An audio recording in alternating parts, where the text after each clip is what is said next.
This is a review for Blue Panda's Countries of the World flashcard set. Here we have 205 countries with regions and capitals on the back of each flag.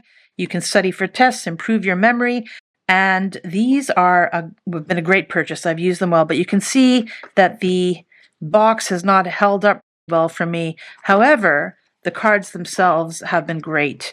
And here you go. You can see that they're a glossy coating.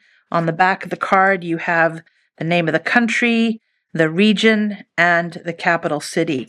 So if you're a vexillologist and you just want to use these for your own personal pursuit of flags, I love this stuff personally.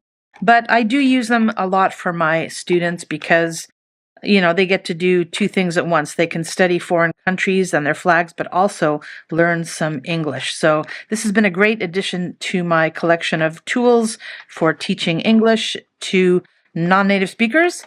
And this has replaced an older stack of cards I had, which wasn't anywhere near as inclusive.